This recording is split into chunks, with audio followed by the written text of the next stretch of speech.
ఆలూరు తాలూకా ప్రజలకు నమస్కారం. పోయిన నెల 23వ తేదీ నేను ఒక వీడియో పోస్ట్ చేశాను. అధికార పార్టీలో కుమ్ములాట వలన అభివృద్ధి కుంటపడుతుందని. అది ఈరోజు బిల్లేకల్ వెంకటేష్ అన్న ఒక వీడియో పోస్ట్ చేశాడు. అందులో ఇన్ఛార్జిని మార్చాలని, తర్వాత వైఎస్ఆర్సీపీ నాయకుల్ని చేరదీసి మమ్మల్ని దూరం పెడుతున్నాడని వీరభద్రగౌడ మీద ఆరోపణ చేసినాడు.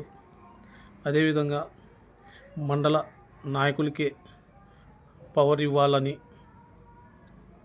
అన్నాడు. అయితే ఇందులో కొంత నిజం ఉంది, కొంత అబద్ధం కూడా ఉంది. నిజమేంది, అబద్ధం ఏంటంటే, నిజం ఆయన జైలుకు పోయినా, కేసు పెట్టినా ఆయన దానికి తప్పు చేశాడు, తప్పు జరిగింది కాబట్టి ఆయన పైన కేసు నమోదైంది. సర్పంచ్గా ఉన్న సమయంలో చెక్ పవర్ రద్దయింది.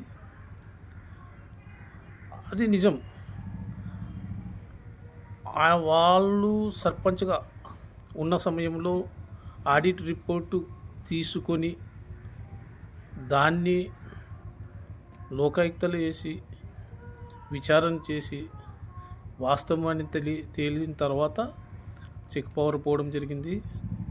తర్వాత ఆ అమౌంట్ రికవరీ కట్టలేని పరిస్థితుల్లో ఆయన జైలుకు కూడా వెళ్ళడం జరిగింది.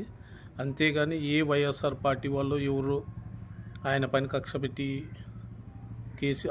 తప్పుడు కేసు పెట్టింది ఏం లేదు. అదేవిధంగా ఆయన పార్టీ కోసం కూడా జైలుకి వెళ్ళినట్లు కాదు. ఆయన తప్పు చేశాడు కాబట్టి వెళ్ళాడు. చివరకు చెక్ పవర్ పోయిన సర్పంచ్కే ఉత్తమ అవార్డు కూడా తీసుకున్నాడు. అంటే అడ్డంగా పనులు చేసి ఆయన బాధ్యత వహించినాడు తప్ప అదేమో పార్టీ గురించో ఇంకొకరు ఎవరో ఉద్దేశపూర్వకంగా చేసింది ఏం లేదు. తర్వాత రీసెంట్గా కూడా సర్పంచ్ పోటీ టీడీపీ వాళ్ళు పోటీ చేస్తే ఈయన రెబల్గా పోటీ చేసి టీడీపీ అభ్యర్థి గెలవకుండా వైఎస్ఆర్లకు గెలిచే విధంగా చేశాడు, ఎలక్షన్లు చేసినాడని కూడా ఆరోపణ కూడా ఉంది. అంటే నేనేమంటానంటే, తప్పు చేయని వాళ్ళు ఎవరు లేరు. నేను కూడా ఒకప్పుడు ఎవరో ఉద్యోగాలు ఇప్పిస్తారని ఉన్నో నమ్మి కొంతమంది నాకు డబ్బులు ఇచ్చి ఆ డబ్బులు నాను మూడో వ్యక్తికి ఇచ్చి ఆ పన్నులు కాక ఆ మూడో వ్యక్తి నాకు మోసం చేస్తే నేను తిరిగి వాళ్లకు చేన్లు ప్లాట్లు అన్నీ అమ్మి డబ్బులు కట్టాను. ఇట్లా తప్పు చేయని వాళ్ళు ఎవరు లేరు.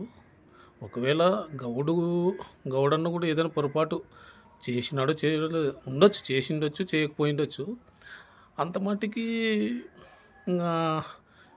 ఎవరు చిన్న తప్పును పట్టుకొని, చిన్న విషయాలు పట్టుకొని ఆయన్నే మార్చాలా, ఇన్ఛార్జీలు మార్చాలా అనుకంటే ఇట్లా పోతూ ఉంటే ఆలూరు తాలూకా అభివృద్ధి ఎప్పుడు చెందుతుంది? ఆలూరు తాలూకా అభివృద్ధి ఎప్పుడు డెవలప్ అవుతుంది? ఈ మధ్యకాలంలో వీరభద్రగౌడన్న ముఖ్యమంత్రిని కలిసి తాలూకాలోని సమస్యలను వారి దృష్టికి తీసుకెళ్ళి, మంత్రుల దృష్టికి తీసుకెళ్ళి ఏదో కొంత అభివృద్ధి పనులు సక్రమంగా జరుగుతున్నాయని అనుకునే లోపు ఈరోజు ఇన్ఛార్జ్ మార్చాలా అని బహిరంగంగా ఒక సీనియర్ నాయకుడిగా ఉండి అంత బహిరంగంగా వీడియోలో మాట్లాడడం కొంచెం సరైనది కాదనిపిస్తుంది. దీనివల్ల ఈ అభివృద్ధికి చాలా ఆటంకం కలుగుతుందనేది నా యొక్క ఆలోచన. దయచేసి ఏదైనా ఉంటే కూర్చొని మాట్లాడితే సరిపోయే సమస్యని ఇంత పెద్దగా బహిరంగంగా విమర్శించుకోవడం తగదని నా అభిప్రాయం.